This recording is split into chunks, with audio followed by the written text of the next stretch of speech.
예식할 때 또 뭐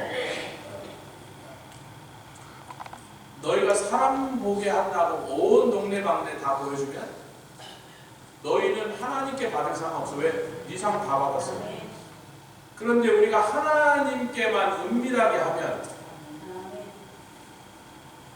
사람에게 영광을 얻으려고 하지 않고 하나님을 생각하고 그분 앞에서 우리가 하나님 기뻐하시는 일을 하면 나중에 우리가 읽는 말씀에 하나님께서 영광과 존귀와 honor,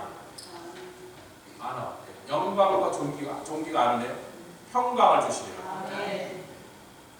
세상 사람들의 영광을 받으면 하나님 주실 게 없어요. 또 사람들한테 칭찬받고 다 했으니까 네가 나에게 받을 진짜 영광, 참된 존귀, 영원한 평강을 주시리라 하는 말씀을 우리가 이제 가서 읽으려고. 그래서 오늘 이제 이 무엇 척한다 할 때 사실 한국말로는 단어로 잘 표현해요. 무슨 척, 무슨 채, 좋은 척, 싫은 척, 아닌 척, 아는 척, 착한 척, 아니지. 한국말로는 딱 나오고 영어로는 pretending이라는 단어가 딱 있습니다. 영어 설교할 때 설명이 쉬웠는데 이 pretending이라는 단어를 사전에서 찾아보니까요, 라틴어로 우리 성경에는 pretending이라는 단어가 한 번도 나오지 않습니다. 히브리어, 헬라어에 그런 단어를 쓴 적이 없어요.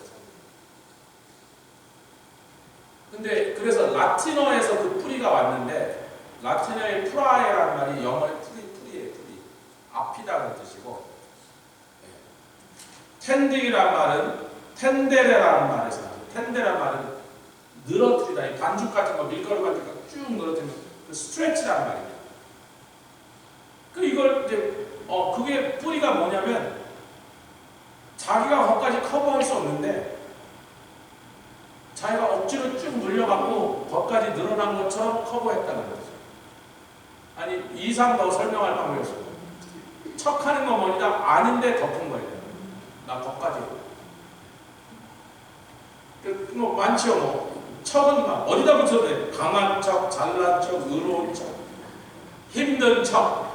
다른 사람들의 그 동정을 얻는 힘든 척, 별로 안 힘든데도 착한 척, 괜찮은 척, 척자만 붙인다. 진짜 사전의 뜻은 이렇게 있습니다. 말이나 행동으로 어떻게 보이려고 하는데 그 보이는 행동으로 무엇이라고 사람들에게 알리려고 하지만 사실은 그것이 아니다. 그게 이제 pretending을 영어에서 사전에서 찾으면 되게 됐습니다. 혹은 두 번째는 자기가 그런 사람이 아니고, 예를 들면 서울대 안 나왔으면서 서울대 나온 척. 제가 서울대 나온 척을 이렇게 합니다. 우리가 봉천동에 살았거든요. 봉천동 뒤가 서울대거든요. 단아 캠퍼스 메인. 저희 옛날에 서울대 다녔어요. 그러면 그러십니까? 아니 아가씨하고 데이트할 때 서울대를 왔다 갔다 했다. 웃기자고 그러는 거죠. 근데 제가 만약에 그 뒷말을 안 하고 서울대 다녔습니다 그러면 사람들은 뭐라고 생각해? 아, 서울대를 졸업하셨구나.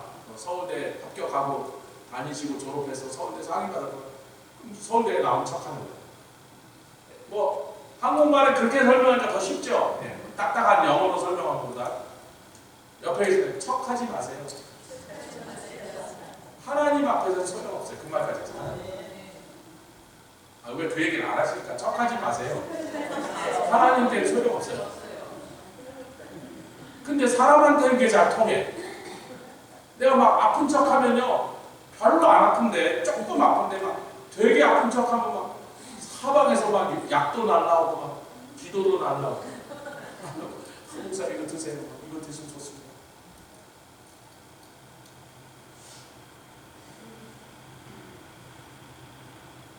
제가 처음 전도사가 됐는데, 그 한 달 전까지 생선가게에서 생선 자르다가 갑자기 전도사가 됐잖아요. 예배를 드리는데 애들이 전사님 그래서 왜? 뭐 질문을 하는 거야. 성경 질문이라고. 모르겠는데 막 웃어요. 애들이 왜 웃지? 다음 주에 또 어떤 애가 전사님 왜? 뭐 질문해. 알면 대답하는데 가끔 모르는 걸 질문해. 아니 아는 것만 모르면 얼마나 좋아. 모르는 것도 모르니까 답답한 거지. 제가 몰라 그랬더니 막 웃어야 돼요. 이상하네. 서너 번 그런 다음에 제가 물었어요. 왜 웃니? You are the pastor. 영어로 하니까 You are the pastor. 패스터가 모르면 어떡하냐. 아니 패스터도 모르는 건 모르는 거지. 나 지난달까지 성선자라다 왔는데. 그 대신 제가 모른다고 말한다면 다음 주에 돌아올 때까지 성경을 샅샅이 뒤지고 뭘 뒤져서 교수님한테 물어보든 책을 뒤지든 어떻게 해서라도 그래도 제가 볼 때 상당히 실망한 대답을 반드시 준비해서 다음 주에 설명을 해줬습니다. 좀 아멘 하시면 좋아요. 그거는 설교자의 책임이잖아요. 말씀을 가르친 교사가 모른다 그래놓고 끝나고. 그래서 제가 제자들이라는 목사들한테 똑같은 얘기했어요. 너희들이 성도들이 물렀을 때 그 자리에서 모른다 하는 건 창피한 일이 아니에요. 근데 다음 주에도 여전히 모르고 있는 건 창피한 일이에요. 그럼 목사가 뭐가 다른 게 뭐 있어요? 목사가 말씀을 연구해서 성도들이 궁금하고 성도들이 유익한 걸 찾아와야지 그게 목사지. 그렇게 다음 주에는 모르면 그건 창피한 일이에요. 로마서 2장 11절 말씀 읽겠습니다. 여기에 이제 나오는 거예요. 마태복음에 예수님이 하신 말씀에 짝이 되는 말씀이 여기 나온다는 거예요. 아멘. 짝이 돼야 된다고요. 짝을 찾아야 된다고. 로마서 2장 11절에 여기 악한 일을 하는 사람 얘기는 그 앞에 쭉 나옵니다. 막 고집과 막 교만과 회개치 않고 이런 걸 쭉 얘기하다가 그 사람들은 그 사람대로 하나님께서 진노의 판단을 하실 것인데 7절부터 이제 참고 선을 행하는 사람에 대한 얘기를 하시는 거예요. 우리 부정적인 얘기 빼고 시간상 생략하고 참고 선을 행하는 사람에게 그래서 10절만 읽겠습니다. 10절 11절 시작. 선을 행하는 자세. 악을 행하는 사람 얘기 빼고 그건 지금 우리 관심 없어요. 선을 행하는데 예수님의 가르침에 하나님 앞에 보이려고 선을 행한 사람과 사람에게 보이려고 선을 행한 걸 비교하신 거지 악한 사람과 선한 일을 한 사람 비교한 게 아니에요. 근데 로마서는 악한 일을 한 사람과 선한 일을 비교하고 있는 거예요. 그럼 선을 행하는 사람이 왜 선을 하고 참았냐면 왜 참죠? 내가 선을 했다 그래서 사람들이 꼭 알아줘요, 못 알아들어요? 여러분 제가 설명하는 거예요. 내가 선을 하면 바로 사람들이 그 다음날 칭찬해요. 대부분 경우 몰라 내가 했는지. 근데 알게 해주려고 막 사람들 보는 앞에서 하면 그게 바로 척하고 외식하는 자로 가는 길이에요. 나는 그냥 하나님이 기뻐하신 일이겠다. 제가 어느 그 하이웨이 이번에 메릴랜드 가면서 어느 그 화장실을 쓰려고 하이웨이 휴게실에 들어갔는데 어느 가게에 들어갔는데 화장실 쓰려고 들어갔는데 남자는 잘 아시는 대로 이게 올라가 있으면 되잖아요. 근데 이게 내려가 있는데 뭐 여성이 쓴 거겠죠. 아니면 남성이 써도 이제 그런 권리를 보시면. 근데 그 위에 죄송하지만 뭐가 좀 이렇게 지금 묻었어. 그 씻에. 근데 저는 거기 안 앉을 거잖아요. 딱 올리고 급하니까 빨리 벌리고 나가려는데 그때 제가 올렸다가 다시 내렸더니 이게 좀 쭉 흘러가고 잘 안 보이더라고요. 근데 거기에 묻어있는 거예요. 아니 제가 좀 이런 얘기해서 용서하고 그러세요. 저는 빨리 가야 돼. 그래서 휙 나가려는데 성령께서 제 마음이 굉장히 불편하시거든요. 야, 그걸 좀 봤으면 좀 닦지. 아니 주님 제가 쓴 것도 아니고 제가 쓸 것도 아닌데 왜 제가 닦아야 되니까 나 빨리 가야 되는데. 그랬더니 그래? 네 하는 꼬라지가 그거야? 에이씨. 그래서 휴지 갖고 와서 어떤 인간이 이러고 묻히고 그냥 하는 거야.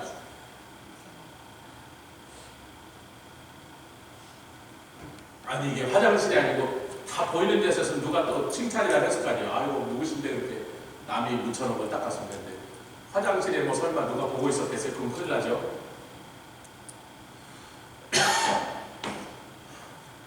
우리는 하나님 앞에 사는 사람. 누가 알아주고 칭찬하고 우리하고 상관없어요.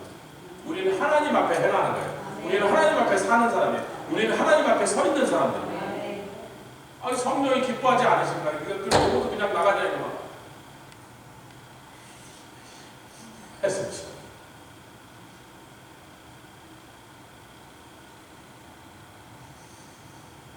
그래서 10절 읽겠습니다. 시작. 선을 행하는 각 사람에게. 아까는 뭐라 그랬어요? 사람에게 보이려고 하면 사람의 영광을 네가 취했는데, 사람에게 칭찬받으려면 사람에게 칭찬받아. 선을 행하지 말라가 아니죠. 선을 행하는데 하나님 앞에서 서 있는 사람으로서, 하나님이 보고 계신 앞에서 하나님의 자녀다운 행동을 하면 아무도 몰라서 한 사람도 당신한테 칭찬하거나 아는 척을 해주지 않아도, 어떠한 보상도 돌아오지 않아도 하나님께서 뭘 주신다고요? 영광과 존귀와 평강을 주십니다. 마태복음 6장에는 사람에게 보이려면 사람에게서 영광밖에 못 얻는데, 사람들 박수가 쳐서 아주 짧게 지나가고,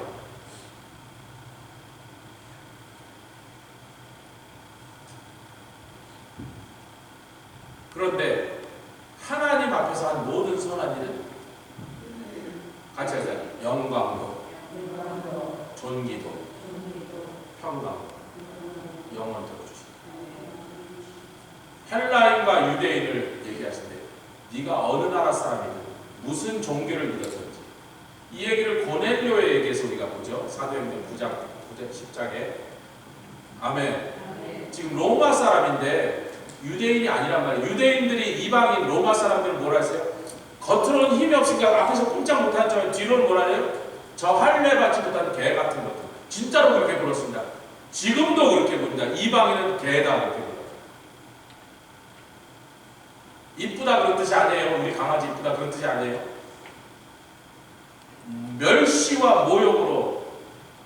그런데 고넬료가 로마인인데 하나님을 경외하고,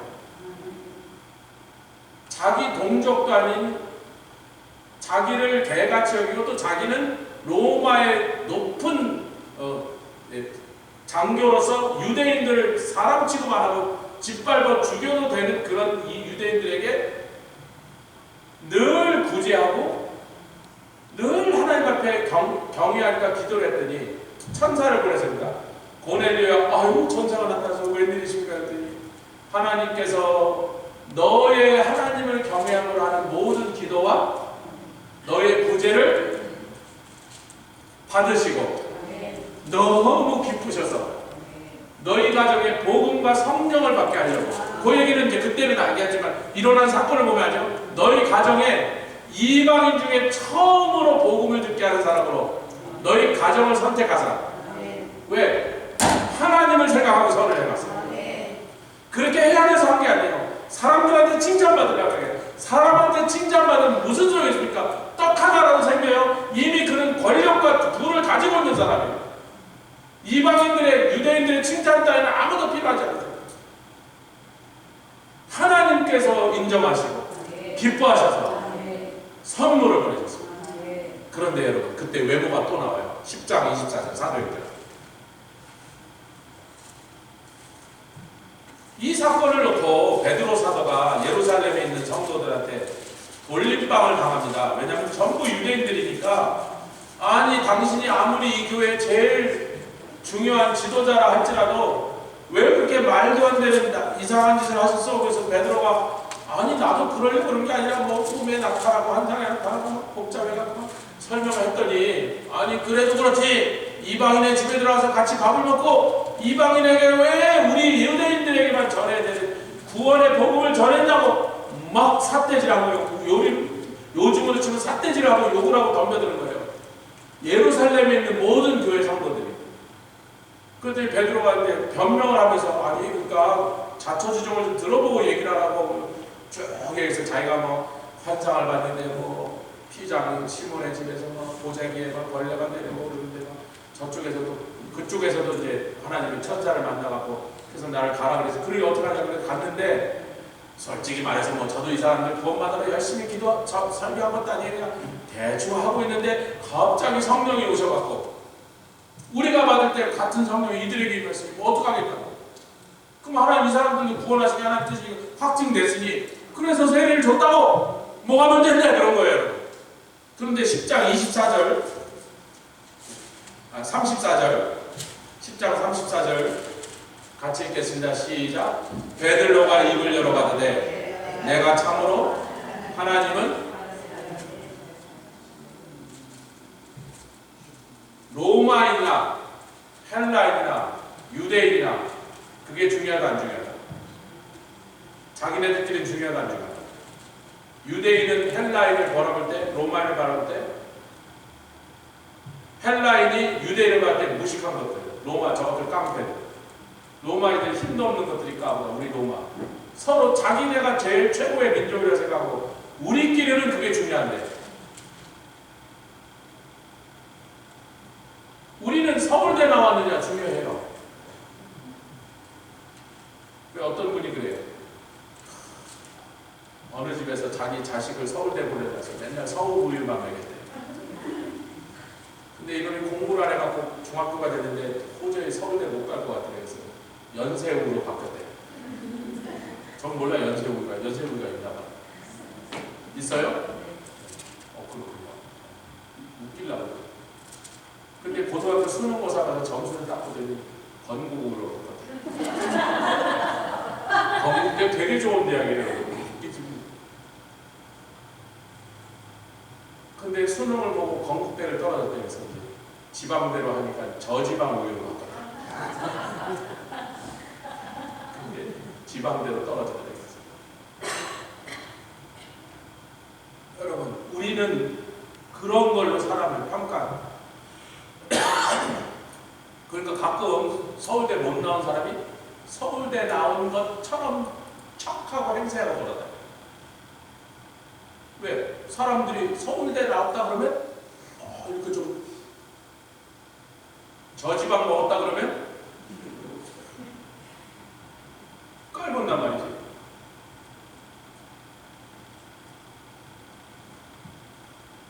우리끼리는 로마인이냐 헬라인이냐 유대인이 목숨 걸듯이 중요한 거라 생각하는데 하나님께는 하나도 중요하지 않고 아멘. 네가 선을 행하는데 사람들한테 칭찬받으려고 하느냐? 그러면 넌 사람들한테 영광을 받고 난 너한테 보상할 게 없고 나를 생각하여 아멘. 내 사랑을 네가 가슴에 품고 내 앞에서 행함으로 나를 기쁘게 하라. 네가 후지하고 선하게 했어. 영광과 존귀와 평강으로 내가 보상한다. 나는 사람을 외모로 취하지 않아.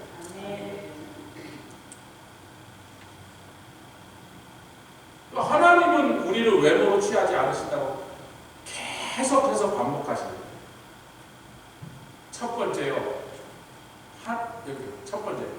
하나님 앞에서 행함을 기억합시다. 이렇게. 우리는 하나님 앞에서 행함. 과장할 필요 없어요. 포장할 필요 없어요. 위장은 더 나쁘고요. 위장 지난다면 다 사기로 들어가요.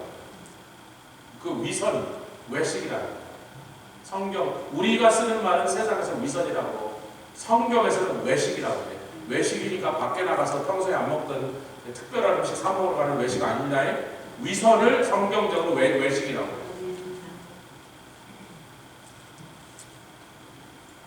갈라디아서 말씀 보겠습니다. 갈라디아서 2장 6절.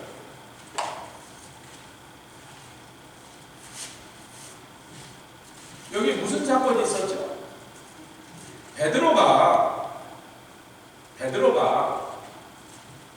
유대인들이 있다 보니까 이방인 신자들과 같이 밥을 먹다가 유대인 신자들이니까 자기가 이방인하고 밥 먹는다는 얘기를 듣고 또 유대인들이 막 씹을까봐 싹 도망갑니다. 안 그런 척.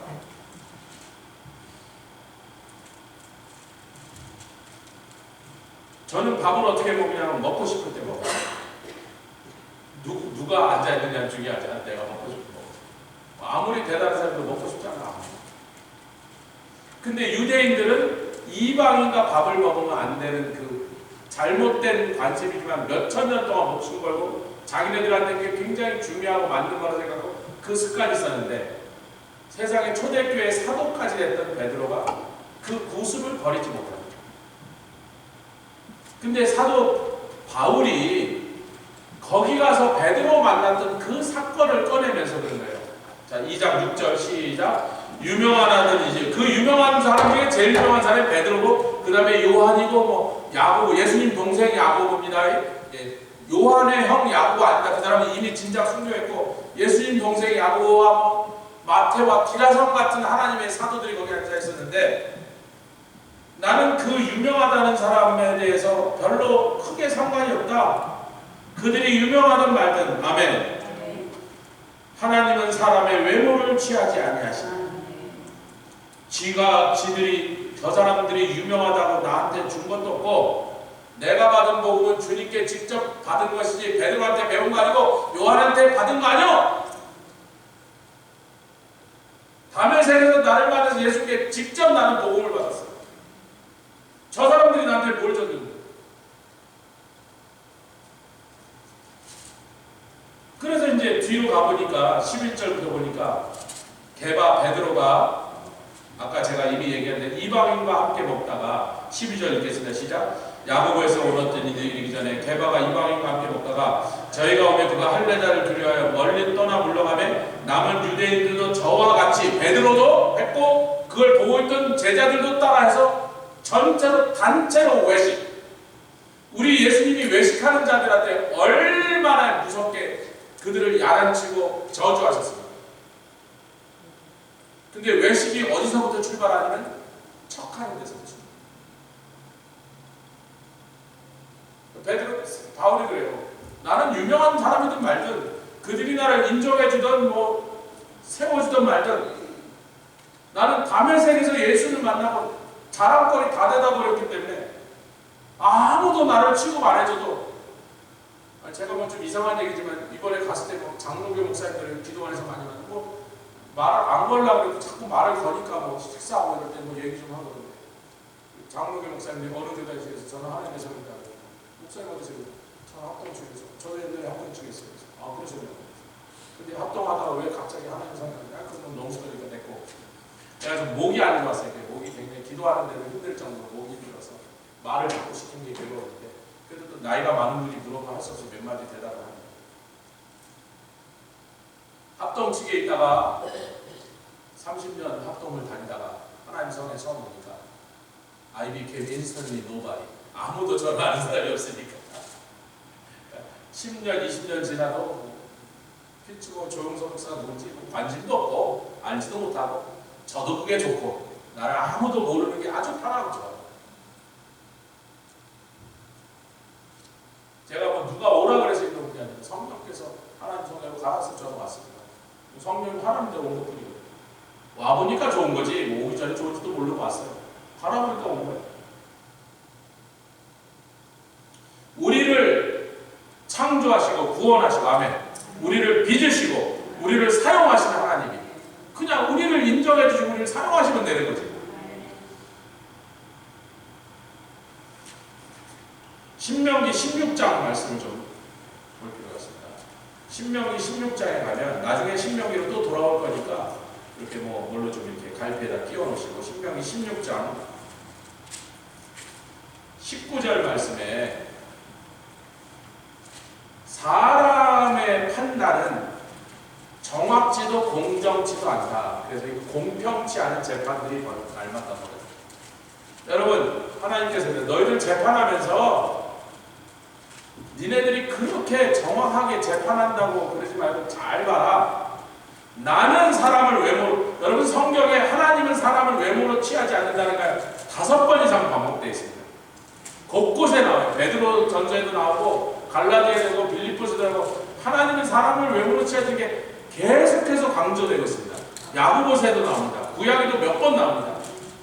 우리 하나님을 너희들이 오해하지 마라. 아멘. 우리 하나님은 사람을 외모로 취하는 법이 절대로 없는 분이다. 성경이 계속해서 강조하고 있는데 사람 여러분 육상이나 스위밍은요 그냥 스탑워치 놓고 카메라 딱 놓고 뭐 기계로 찍는 거예요. 그냥 카메라가 딱 먼저 들어서 1등, 2등, 3등 딱 그러면 끝이야. 의심 나면 다시 틀어보면 돼요. 그런데 올림픽에는 그런 종목만 있는 게 아니라 체조나 다이빙이나 뭐 이번에 동계올림픽에도 스타일로 해갖고 심판들이 쫙 앉아갖고 탁 하고 나면 10점, 9점, 9.8, 9.2. 근데 여기 앉은 사람은 9.8인데 옆에 앉은 사람은 8.8을 줘. 그래서 9.8 왜 이렇게 많이 줘서 아니 내가 볼 때는 9.8 받으면 8.8 줘. 당신은 왜 이렇게 똑같은 걸 보고도 적게 줘서 아니 나는 별로라고 생각했다고. 할 말이 있어요 없어요? 그러니까 막 사기다 짜고 쳤다 막 중국 돈 먹고 저랬다 뭐 이런 얘기 나오는 거예요. 왜? 인간의 눈은 하나님 정확한 것처럼 정확하지 못하면 고사하고 우리가 받을 때 저 심판 저 돈 먹은 놈 아니야 이렇게 말할 만큼 잘못된 판정이에요. 여러분 나를 정확하게 감찰하시고 한 가지도 그 눈에서 놓치지 아니하시고 실수해서 잘못 판단하지 않으시고 그래서 내가 나중에 그 하나님 앞에 가서 재판을 받는다는 게 얼마나 마음에 든든합니다. 제가 며칠 있다 저기 판사 앞에 가요.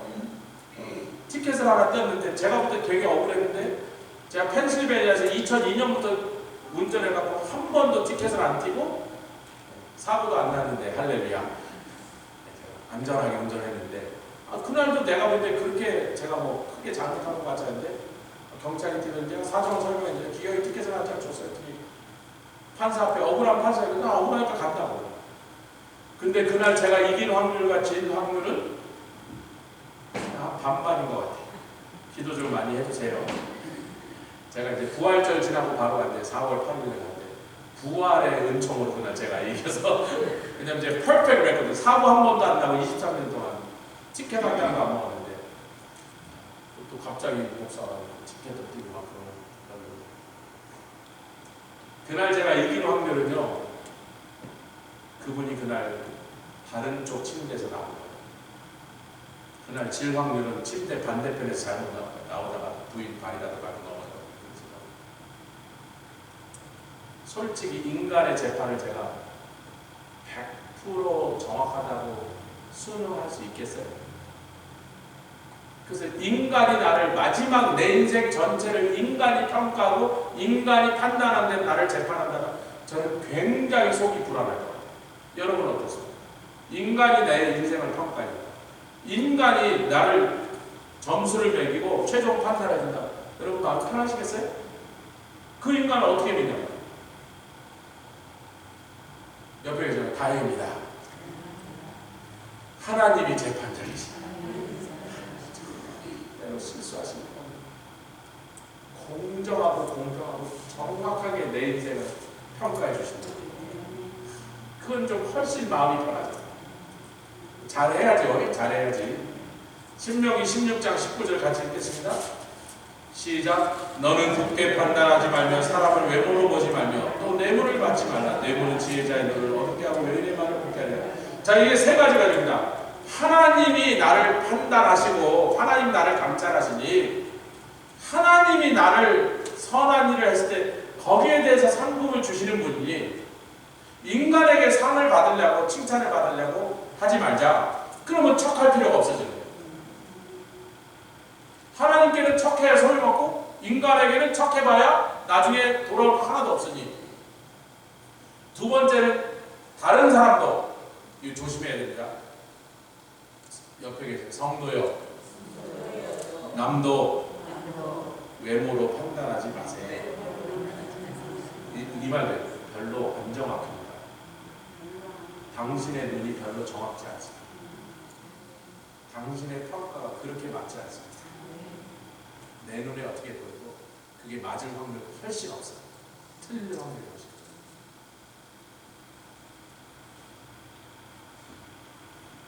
세 번째는 다른 사람이 나를 어떻게 평가하는지 외모로 판단하는 것에 휘둘리지 마세요. 세 번째, 같이 외모로 판단하는 인간의 판단에 휘둘리지 말자. 제가 이제 주중 사순절 때가 아마 제가 이 얘기했는데 사실 오늘 하려고 쌤이 그날 못 들으시는 분이 많으시니까 어떤 사람이 이제 아들도 야 아들아 네 너는 내가 정해주는 여자하고 결혼을 해야 되겠다. 싫어요 그랬더니 그 여자가 빌 게이트의 딸인데 그랬더니 아 그래 그럼 하죠 그랬어요.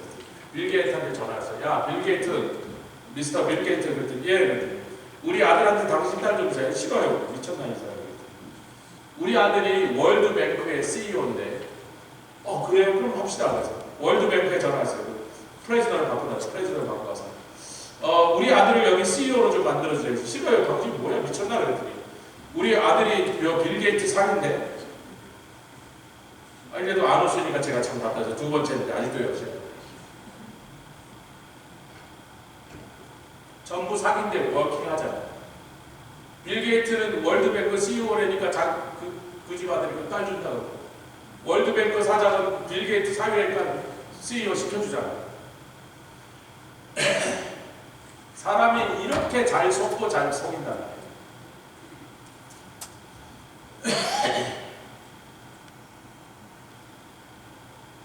우리 욥기를 볼 필요가 있습니다. 욥기 34장. 뭐 16절부터 29절까지 다 읽기는 좀 그러니까 중간중간 좀 건너뛰면서 욥기 34장 재밌으라고 웃기라고 얘기했더니 조건을 못 알아듣으니까 제가 썰렁해져서 세 번째는 안 할 거예요. 이제 못 알아듣었습니다. 말해도 못 알아듣어요. 34장 16절부터 19절까지 먼저 읽겠습니다. 아니 그냥 18, 19 읽겠습니다. 시간 관계상 욥기 34장 18, 19 시작. 그는 왕에게라도 기구하다 하시며 기흥에게라도 악하다 하시며 왕족을 외모로 치지 아니하시며 부자를 가난한 자보다 더 생각하시니 이는 그들이 다 그 손으로 치지만 자기가 자기를 만드신 하나님을 속일 수가 있어요? 하나님이 나를 만드셨는데 나는 왕이라고 거들먹거리고 왕이니까 막 큰 화려한 금관을 쓰고 멋진 예복과 막 장식을 하고 높은 보좌에 앉아서 굉장히 근엄한 표정으로 온 나라를 다스리는 사람으로서의 그 정도의 덕목과 그 정도의 학식을 가진 것처럼 그렇게 척을 해도 하나님은 저는 오늘 죽어야 돼. 저는 비루한 놈이야. 그러면요 세상 그 나라 백성 전부가 우리 대왕님 막 훌륭하시고 정말 성군이라고 온 나라 백성이 전부 그렇게 믿었어도 그 사람을 만드시고 아멘. 그 사람의 일거수일투족을 보신 하나님이 저놈은 비루한 놈, 아주 형편없는 놈, 저 인간도 아니야. 그러면 그 어느 쪽 말이 맞겠냐? 지금 그걸 물어보고 있는 거예요. 여러분 어느 쪽 말이 맞겠어요? 사람의 평가가 맞겠어요? 하나님이 그 사람을 어떤 사람이라고 하는 게 맞겠어요? 근데 왜 이렇게 사람들의 평가를 이렇게 중요시하게 생각하십니까? 왜 우리는 자꾸 누가 나에 대해서 뭐라고 평가했는가 굉장한 효력이 있는 것처럼 그 평가가 실제로 굉장히 정확한 것처럼 왜 거기에 목숨을 걸고 매달리냐고. 정작 중요한 하나님이 나를 보시는 데에는 그건 별로 신경을 안 써. 제가 이번에 이제 원래 계획이 없는데 기도원에 갔는데 집사람이 가서 여보 거기 기도하러 갔는데 뭐 자꾸 설교시키고 그러니까 무슨 설교하지 마세요. 안 해. 나도 안 해. 목이 좀 아팠어요. 그래서 프로폴리스 맡기고 생강차 이만큼 들어서 마시면서 그러니까 기도할 때 기도하는데 조금만 소리 방언으로 기도 막 목이 다 갈라서 소리가 안 나니까 줄라 들어가고 설계된 데서 절대로 안 하려고. 근데 예배를 드리러 가야 되니까 예배 드리러 갔더니 거기 있던 분들이 이번에 조 목사님 오셔서 설교를 들었는데 왜 설교 안 하세요? 네, 안 합니다. 그래서 대여섯 번 예배를 한 번도 설교를 안 했어요. 다행히.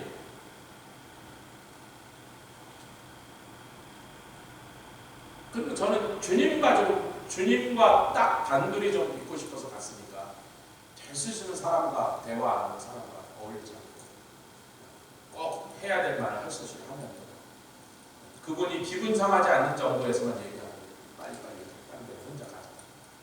산으로 이렇게 돌아다니니까 성전에 들어가니까 사람이 먼저 며칠 사이에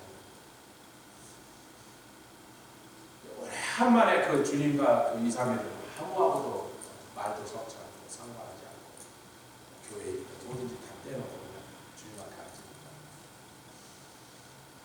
주님의 이제 그 마음이 그분이 저를 향하여 생각하시는 심정이 조금씩 기도하다 보면 제 심령으로지만 귀로 들리는 거예요.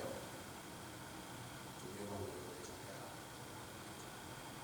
이렇게 좀 다시. 저한테는 그것이 금보다 귀하고 여러분도 마찬가지입니다. 주님이 우리를 향하여 그 중에는 좀 책망 같은 표현도 있으셔요. 그렇게 하지 말라고. 그건 책망이지. 네가 그렇게 하는 것보다 이렇게 하는 게 낫다. 그럼 책망이죠. 근데 막 이놈아 나쁜 놈아 막 바보야 그렇게는 안 하셔서 아주 부드럽고 사랑하고 말하셨지만 그렇게 하지 말고 그렇게 해라.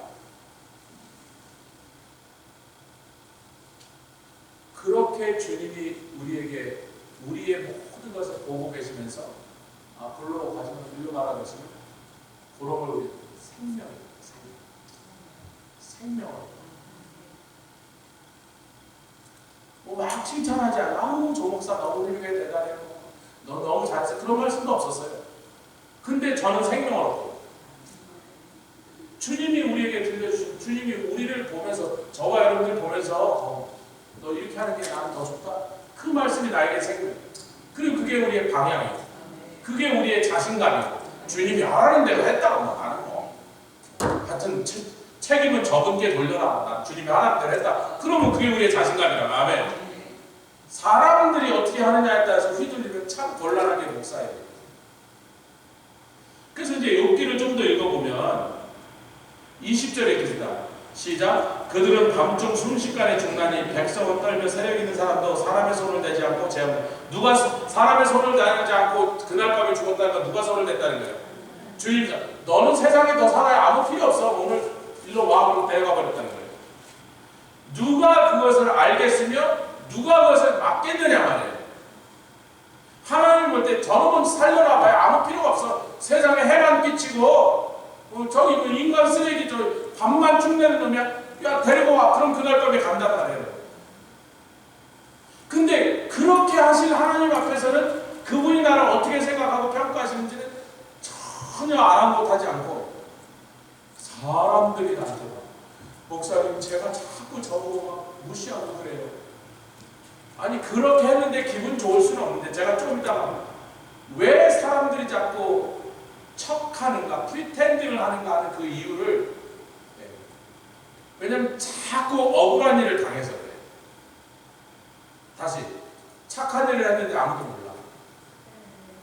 아니, 아무도 모르게 화장실 청소했는데 누구도 몰라.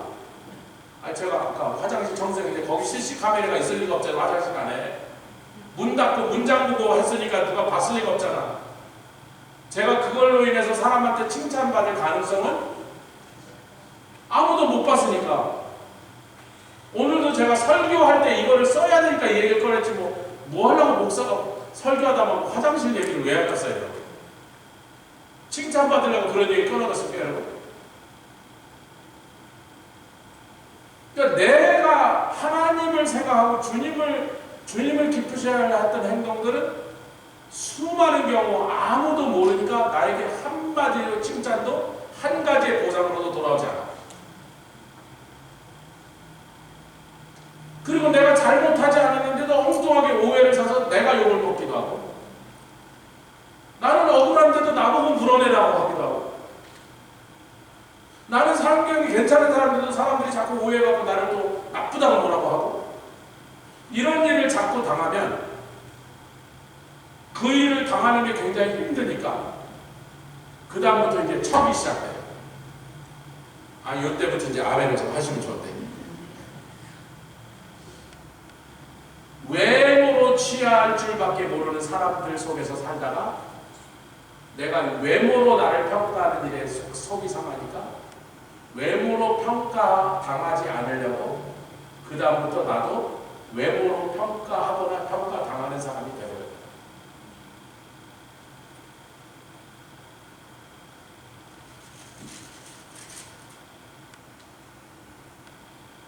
(29절) 시작. 주께서 사람에게 평강을 주실 때 누가 감히 참을까? 아까 로마서 2장에서 뭘 읽었죠? 하나님을 생각하고 선을 행하는 자에게 주께서 세 가지 주시는데 첫 번째는 영광, 존귀, 평강이에요. 사람들이 볼 때 왜 저 사람한테만 평강 주세요 하나님? 우리는 막 여기서 지지고 먹고 막 얻어 터지는데 왜 저 사람만 계속 평강을 주시는 거예요? 자기는 모르니까 그게 불공평하다고 얘기하지만 왜 저 사람만 줍니까? 뭐 나는 왜 안 줘요? 그렇게 항의할 수 있지만 하나님은 그렇게 하시는 분이 아니니까 그 사람에게 평강으로 보상하실 만한 이유를 하나님은 확인하고 하시는 거예요. 지금 누가 거기다 감히 하나님 잘못됐다고 덤빌 수 있겠느냐 말이에요. 보이지 않는 것을 보신 하나님, 모르는 것을 알고 계신 하나님이 지금 하고 계시는 거예요. 그 옆에 계시면 요즘 평강이 좀 많이 있으십니까? 하나 물어보세요. 요즘 평강 좀 많이 있으십니까?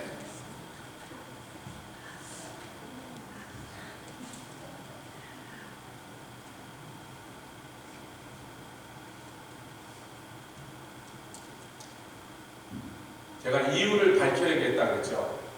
왜 우리가 자꾸 무슨 척하고 무슨 체하고, 물론 한국 사람은 유교 문화가 있어서 라면을 끓여 먹고도 커피는 라면 3배 값에 가서 막 이를 쑤셔야지.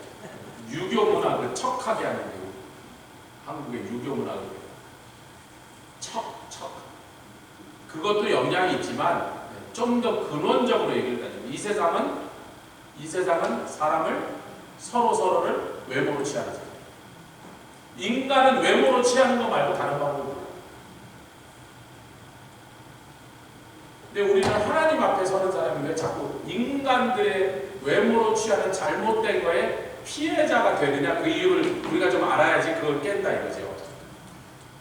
여러분, 저는 잘 몰랐는데 미국에 꽤 유명한 가수가 레오나드 코헨인데, 여러분 코헨은 유대인입니다. 딱 코헨 그런 유대인. 영화 감독들도 코헨 브라더스가 있고 코헨 그런 유대인. 왜 코헨이란 말이 히브리 말로 제사장이라는 뜻이에요. 제사장 가면 실제로 제사장 가면이에요. 레위 지파입니다. 코헨 이름 있으면 무조건 유대인이고 무조건 레위 지파 제사장 가면이에요. 이 사람이 팝 가수인데 70년대에 유명했었대요. 근데 저는 잘 몰랐어요.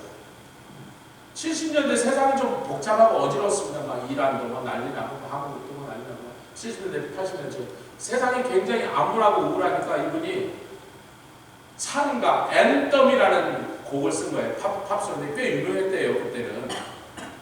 그 앤덤의 가사 중에 이런 말이 있는 거예요. There is a crack. 어디에 구멍이 났다.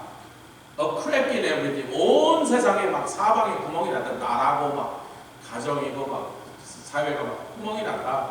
엉망진창됐다 그런 뜻이에요. 제가 뭐 그 사람 가사가 굉장히 그냥 다 읽어드릴 마음 없고, 중요한 말이 뭐냐면 그 구멍이 났는데 그 구멍을 통해서 빛이 들어오는 구멍이에요. 자기를 노래하는 거예요. 자기 인생. 그리고 자기가 바라보는 세상이 막 사방에 엉망진창되고 난리가 나고 죄 없는 사람이 죽고 막 전쟁으로 막 고아가 생기고, 이 상황을 보면서 이 사람이 자기는 가수니까 그걸 노래로 표현한 건데,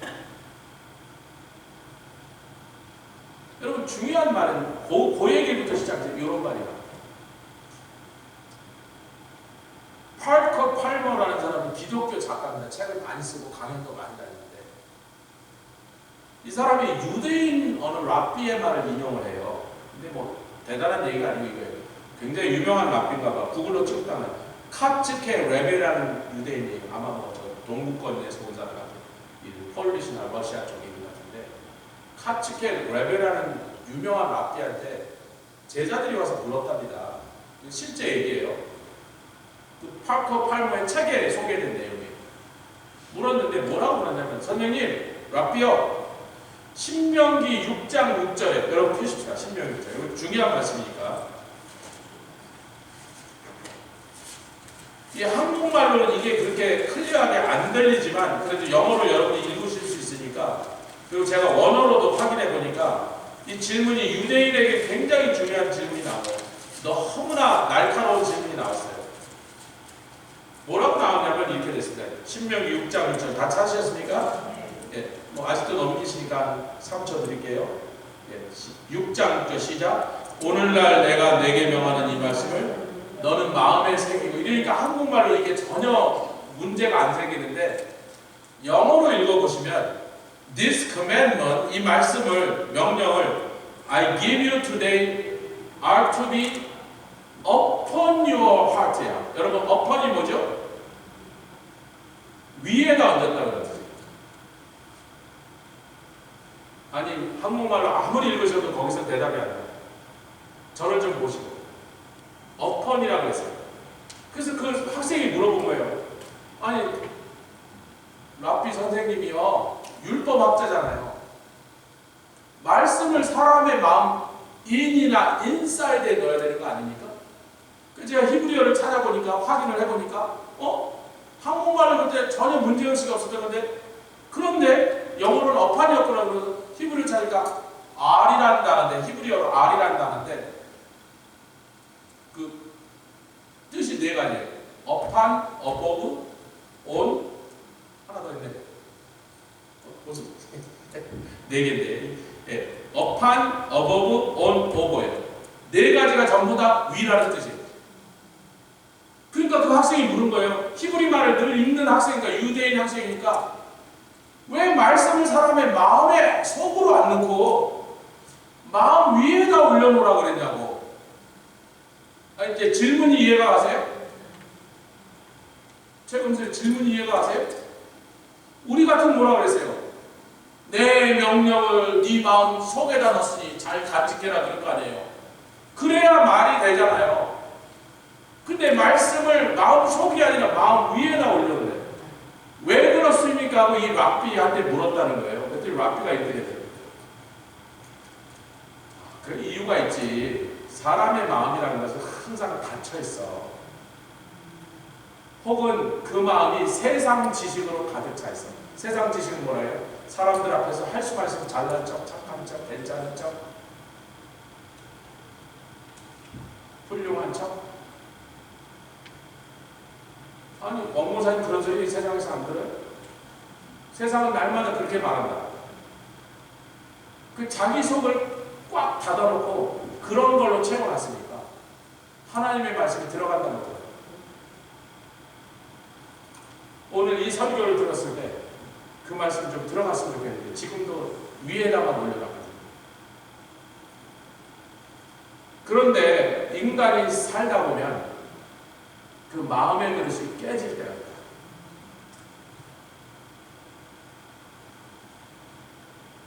깨질 때 올려놓는 게 싹 들어간다.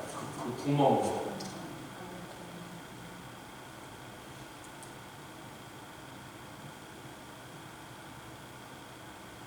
그래서 이제 이 글을 소개하면서 이렇게 써놨어요.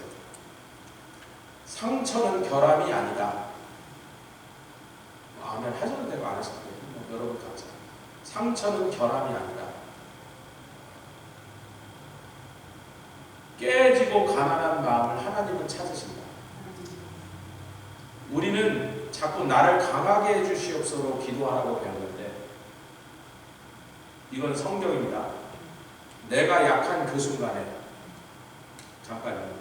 내가 약한 그 순간이 나를 강하게 해주신다예요. 성경이 이렇게 돼. 내가 약하니까 나를 강하게 해주시나요? 내가 약한 그 순간에 주님이 강하시다. 주님이 강하실 때도 나는 여전히 약해요. 깨져야 말씀이 들어오고 깨진 틈으로 그 주님의 밝은 신비한 빛이 내 안으로 내 심령.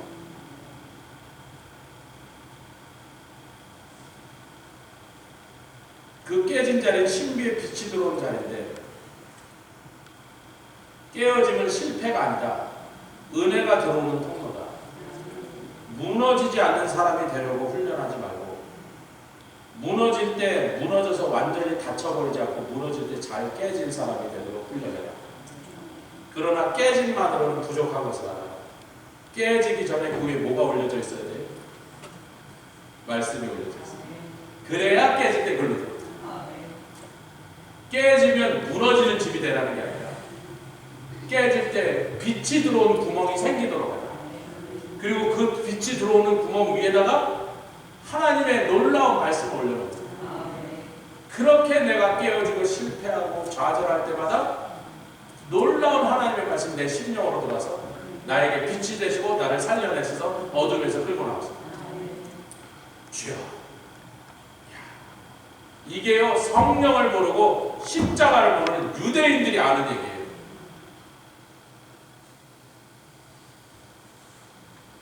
하나님의 말씀이 어떻게 역사하는 그 통로를 아는 사람들이 아는 거예요. 제가 이제 지난주에도 유대인 얘기를 좀 많이 옮겼는데 요거는 유대인 얘기 아니라 기독교 얘기인데 어떤 분이 감옥 사역을 많이 했대요. 교도소 가서 많은 죄수들을 돌보고 전도하고 이렇게 도와주는데 그 죄수들하고 만나서 그 사람들의 호소도 듣고 사역을 듣고 하다가 그들과 많은 대화를 하다가 오래 그걸 하다 보니까 한 가지 희한한 걸 깨달았다는 거예요. 교도소에 있는 갇혀있는 죄수들에게 물어봤대요. 제일 보고 싶은 사람이 누구예요? 그러면 1등, 2등, 3등, 4등 나오는데 뭐 이것저것 나오는데 넘버원이 뭐냐면 엄마예요. 엄마. 넘버 2는 누굴 것 같아요? 로미오 작가. 여자친구? 아들? 자식? 몰라. 나도 안 들어봤어. 여기 교도소 갔다 분 한 번도 안 계신 것 같은데. 가봤어야 알지. 넘버 2가 뭔지 어머니. 목사님 엄마나 어머니나 같은 거 아닌가. 그래서 이분이 물었대요. 엄마는 뭐고 어머니는 뭐냐. 같은 거 아니냐 말이야. 넘버 1, 넘버 2가 같은 거니까 뭐 여자친구, 뭐 아들, 뭐 이런 거 남편 이런 거 다 뒤로 밀려놨고 넘버 1 엄마, 넘버 2 어머니 돼. 그래서 물었대요. 뭔 차이가 있냐고. 그랬더니 어느 교도소에 있는 그 죄수가 며칠 후에 편지를 보냈더래. 목사님, 제가 목사님 물어서 생각을 해보니까 처음에는 생각했는데 이제 생각이 났습니다. 편지를 썼어요. 엄마는 나보다 작았을 때 내가 엄마라고 불렀고 어머니는 내가 그분보다 커진 나부터 어머니라고 불렀습니다. 그 말은 그 이면에 무슨 뜻이요? 엄마는 내가 철이 없을 때 엄마라고 불렀어요. 엄마를 의지할 수밖에 없고 엄마 말을 들을 수밖에 없고 엄마가 밥이라도 챙겨줘야 밥이라도 먹고 라면이라도 끓여줘야 배골지 않은데 엄마가 절대적으로 나를 보호해주고 돌봐주고 나는 그 엄마를 의지할 때 그분을 엄마라고 불렀는데 어머니는 어느 날 보니까 그 어머니가 나한테 이렇게 작아졌어. 저도 중학교 2학년 때 이만해져서 뭐 초등학교 5학년 때부터 제가 우리 어머니보다 훨씬 컸거든요. 그 어머니 이렇게 내려다보게 된 지가 뭐 오래됐단 말이지. 그때부터 어머니라고 부르더래요. 그때부터 자식이 엄마 말을 잘 들어 안 들어요. 내가 더 강하고 내가 더 똑똑하고 내가 학교에 가서 공부해가고 내가 어머니보다 훨씬 더 뭐 세상에서 어머니 말을 안 듣는 시기가 이제 어머니라고 부르대요. 엄마가 어머니보다. 아, 그래요, 안 그래요? 근데 이분이 이제 재밌는 걸 봐요. 거기까지가 중요한 게 아니고